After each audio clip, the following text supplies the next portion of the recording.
Hey everybody, let's talk about The Last of Us 2.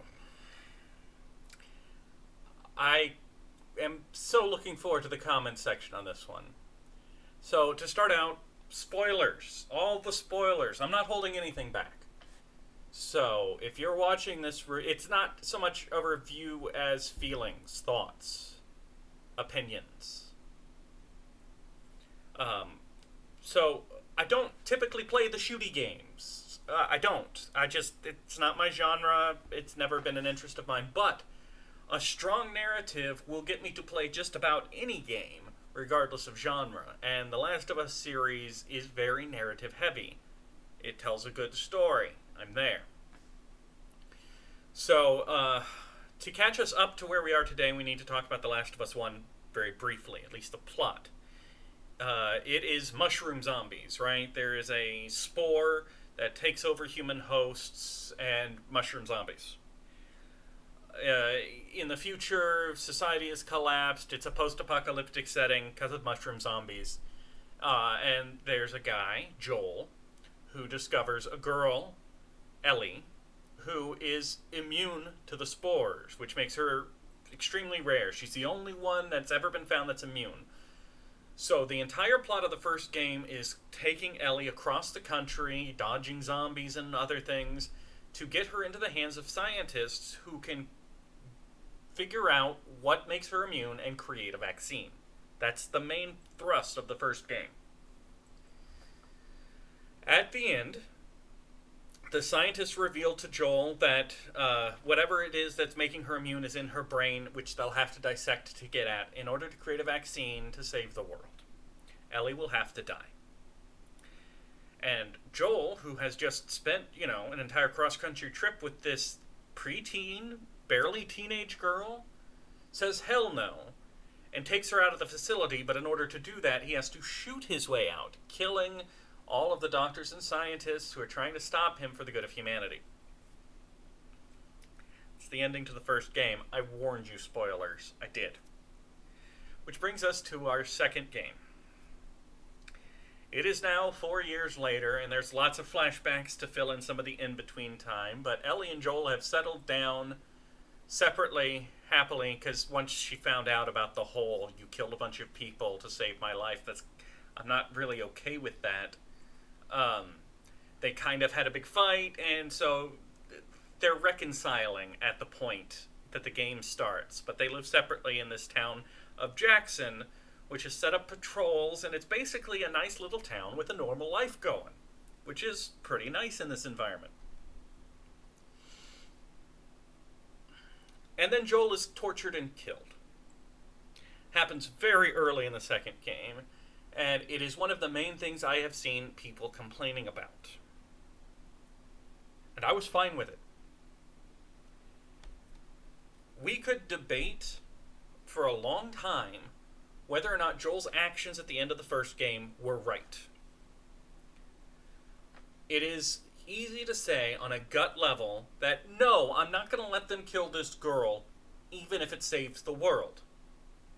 Right?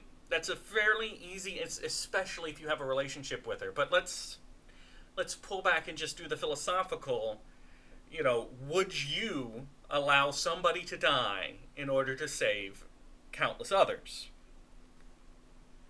You could go back and forth on that one, right? That's not an easy moral decision. Joel made a choice. Choices have consequences. A lot of people, I'm not going to say a lot of people, I have seen some people whose particular issue with Joel's death, first of all, they have an issue with Joel dying at all, which is, hey, this is a harsh, depressing reality. People die. That just establishes the stakes. And you can't argue that he didn't potentially deserve to die for the choice that he made. He made a decision.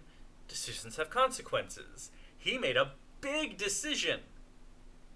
He's not blameless. He's not innocent. It came back to bite him. But another problem that they had was that it is a small group of people that torture and then kill Joel. And we don't know these characters. They are unknowns. And people had a lot of problem with a new character coming in to kill Joel. And again, I said I'm spoiling everything. The leader of that group, first of all, that entire group are the survivors of the complex that Joel shot his way out of.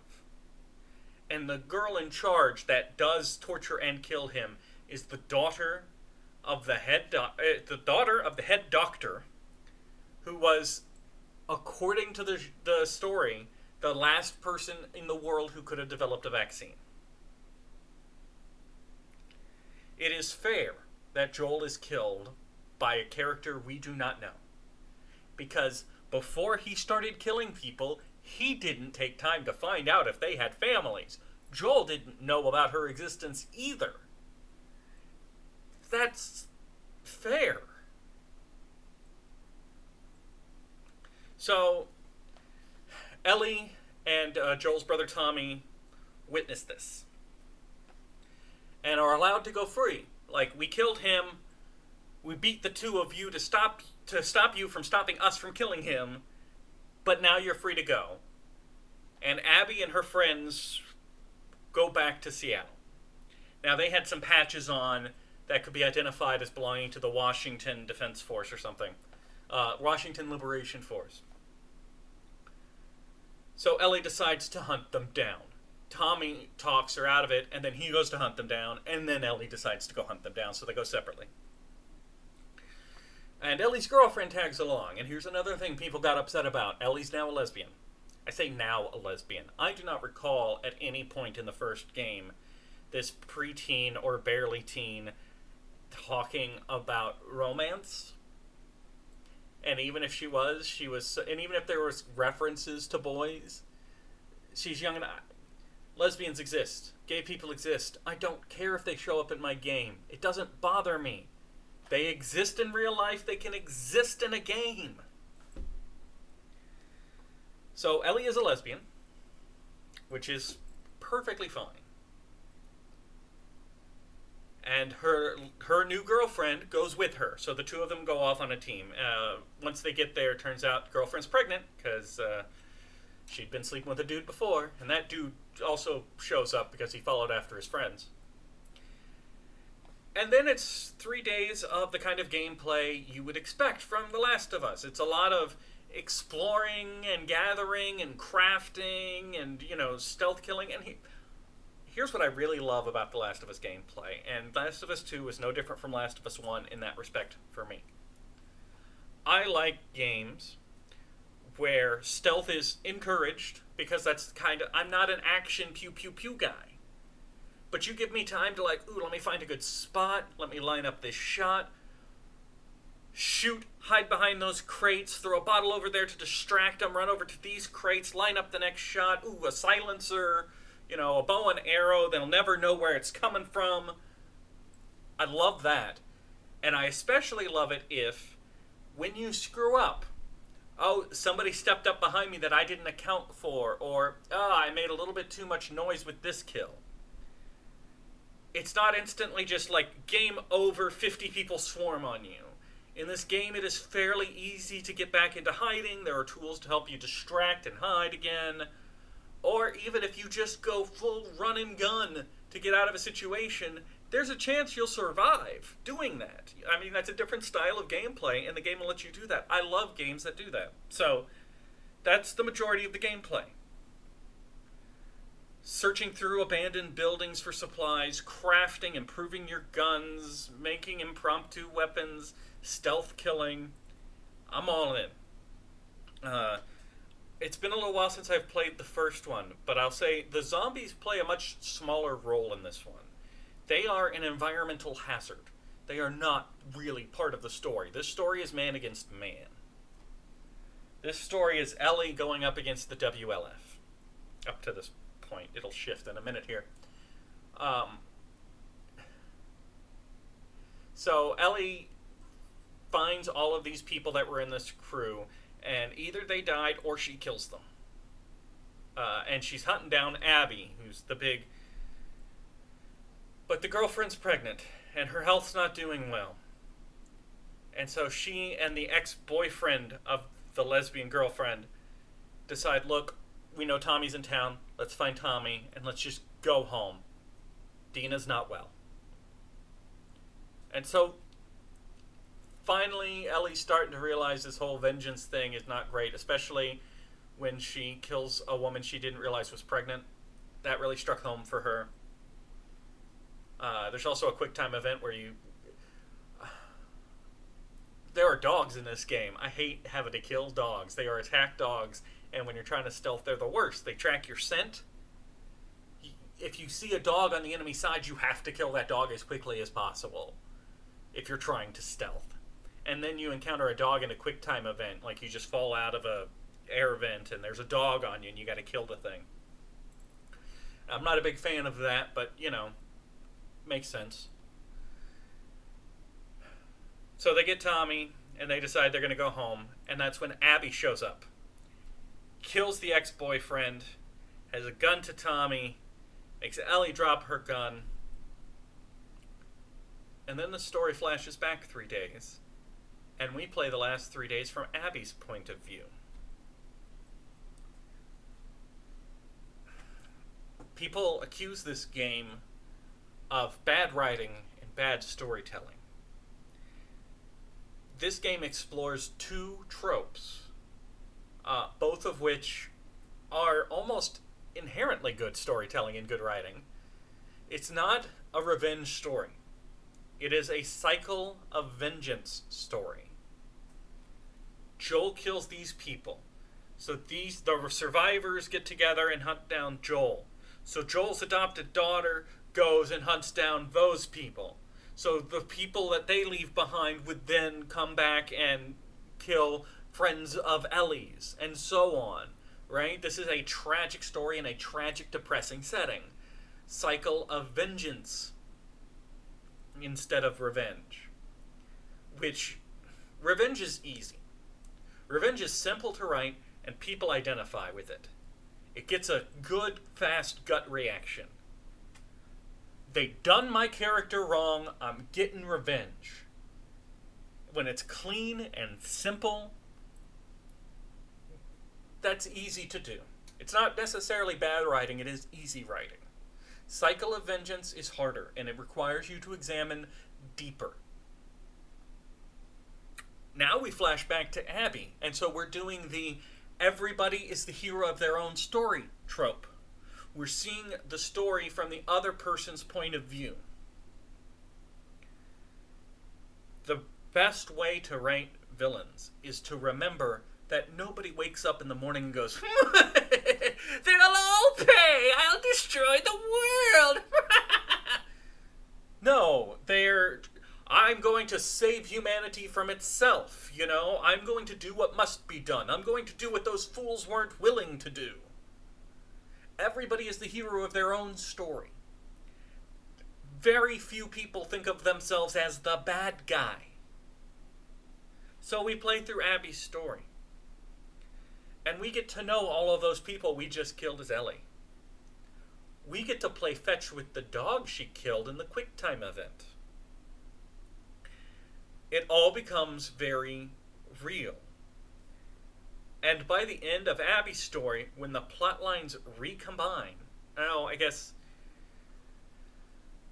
Abby's story involves the WLF is basically in charge of the Seattle area, but there's a small group of, there's a decent-sized group of religious fanatics living on an island off the coast, just off Seattle. And these two groups are at war, and Abby encounters a runaway from this group, just to keep it short. I mean, there's a sister, and then you help her, and then she dies. Abby encounters a runaway from this group, and this character is being hunted down by the religious group because they are transgendered. They are a little girl who wants to be a little boy. So Abby meets him. And again, transgender people exist. I don't care if they show up in my game. That's fine with me. And it's not even a main character, it's a supporting character. It's not like I'm talking about this because it's another thing people get upset about, pushing the agenda and whatnot. Like, the game's not asking me to be transgendered. The game's not asking me to even identify with what it's like to be transgendered. Not really. The game's just saying, here's this person that everybody's trying to kill. They saved your life. You can save theirs. By the way, they're transgendered. Anyway. I don't know why people... It doesn't matter. People are people. Anyway. And I'm saying it doesn't matter, but actually having gay and transgender people in your game does matter. It is important for representation. And we could go into entire history of blaxploitation cinema and why representation matters, and I'm not going to go into that. I'm saying it's no big deal in the sense that people who get all up in arms and bothered about this deserve to be miserable and unhappy with their lives. Because this is a really stupid hill to die on. These people exist. Why do you care if they show up?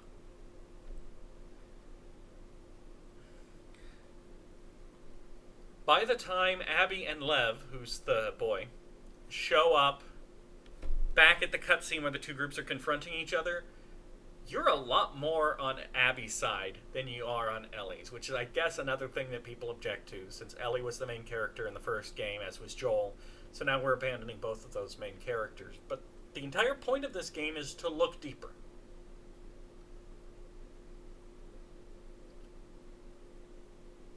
Because playing through Abby's story recontextualizes everything you did as Ellie. And oh my god, now you're the monster. Sure. But it allows you to see what you did through different eyes, which is a gimmick I always love. I always love that the same story told by a different character is a different story. Because now Ellie is a psycho killer. So Ellie's girlfriend's ex-boyfriend dies. Abby and Ellie have a big fight, which is not easy. Tommy, which is Joel's brother, is pretty seriously injured. His leg gets screwed up. He's blind in one eye. Abby wins, but ultimately, when Dina, the pregnant girlfriend, shows up, Lev, the boy, talks Abby into letting them go. Just, you know what? Don't ever let me see you again. This is over. And they go off, Abby and Lev go off on their own adventure to find a new home, hoping to find the remnants of the group that was trying to create the vaccine in the first place. And Ellie and her pregnant girlfriend and her adopted uncle also go home. And at this point, I think the game's over. It's a lot of cutscenes. Ellie, with her wife and daughter now, are living in a farm, and Ellie's got some serious PTSD. But it seems a happy life. And, maybe she'll get past it. She's struggling, but she'll be fine. And then Tommy shows up and says, I've heard rumors about where Abby is. You can go get her. I can't travel anymore because my leg's out and I'm blind in one eye. But you can get vengeance for Tommy. And Joel. And Ellie does. She says no at first, and then the next night, you find a journal. She's been tortured. She can't let it go. She can't stop thinking about it. So she goes. And as she's heading out the door, Dina basically says, I don't know that I'll be here for you. I'm not going to sit here and wait for you. But Ellie's got to do what she's got to do. And at this point, I've lost a lot of my respect for Ellie. Which, again, is fine. Abby's kind of become the main character to me. Abby has become the protagonist to me because her motives are better. She had that vengeance cycle against Joel early on where she had to hunt him down, kill him. And then she had to recover from that event. Her friendships fractured. People had trouble coping with what they had done. And she put her life back together. She found something to care for again. She found a goal to move forward toward. So to me, Abby became the protagonist, and Ellie became the antagonist. That's just how I felt. So we see Abby is looking for the Fireflies, which is the group from the first game, and she ends up getting captured by a bunch of torture people. Just bad people. Then you cut to Ellie, who finds out that these people have captured her and breaks into their compound, killing as many of them as she can on the way to get to Abby so she can kill Abby before they do. Noble motives. Ultimately finds Abby crucified and on the verge of death, frees her, frees Lev, but before they leave, insists that they must fight. And it is a painful fight, because both characters at that point are on the verge of death. They are throwing wild punches when they can barely stand on their feet. Abby does not want to do this fight. Ellie says, "Do it or I'll kill the boy." And Ellie wins the fight. And decides to let Abby and the boy go. Ellie then goes home to find it empty. Her wife and son are gone. The end. That's the story of The Last of Us 2. And I thought it was great. The gameplay was exactly what I wanted. And the story was solid. Right? Characters were given a chance at redemption. Abby got it. Ellie turned it down and decided to keep pursuing vengeance. Then decided too late to turn away from vengeance and went home to nothing. Which is an appropriate ending for when you're willing to risk all of your happiness for the sake of an old hurt. You'd kind of deserve to get neither fixed. I liked the game. I liked the story. I liked the characters. People losing their damn minds, hating on this game because it wasn't what they wanted. It wasn't what they expected. People pissed off because Joel died. It's a brutal world. That's kind of the point. Zombies aren't even really a threat here. It's man against man. And that's another thing some people don't like, is the fact that so much of this game is people killing off people when the world is on the edge of ending. But if 2020 has taught us anything, we'll fight each other to our dying breath. I mean, I feel like this is appropriate. Faced with a united enemy, we'll still find a reason to hate each other.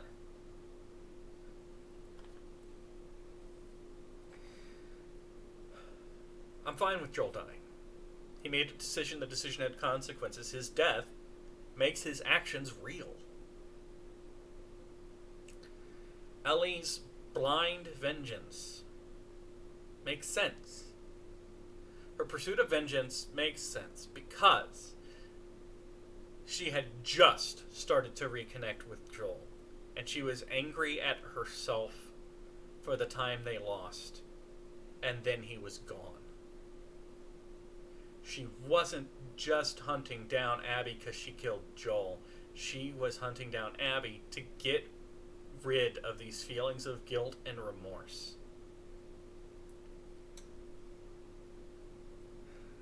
I didn't think it was unrealistic when she chose to abandon her happy life to go after vengeance again. I thought it was regrettable.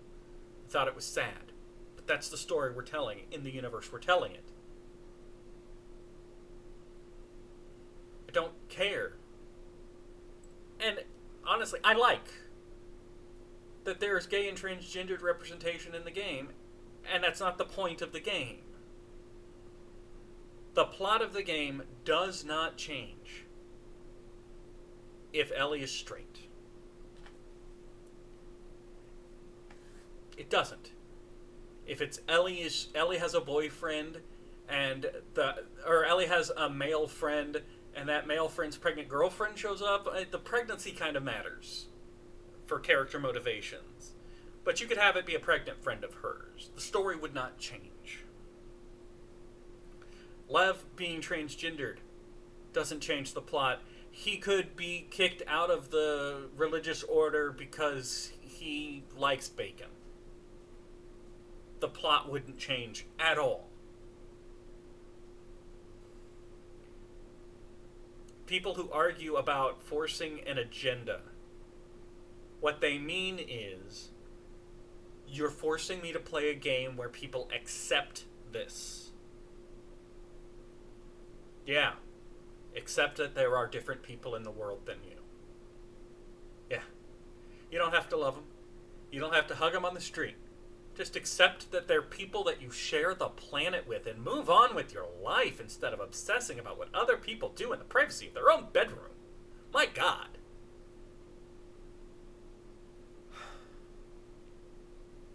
So yeah, I don't understand what people hate in this game. I just don't. And the people that hate it for stupid reasons, like the inclusion of minority characters, deserve to be unhappy. They deserve to hate this game. And sit there and rage on the internet about how they're getting just leave them alone. Let them stew in their own hatred.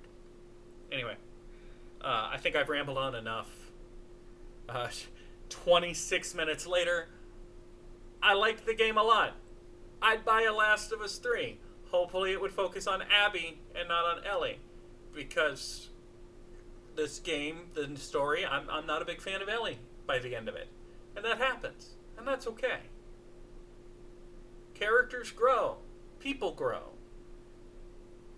Sometimes somebody you liked in middle school turned out to be a wild right-wing conspiracy theorist, in adulthood, and you don't have to like that person anymore, and that's okay.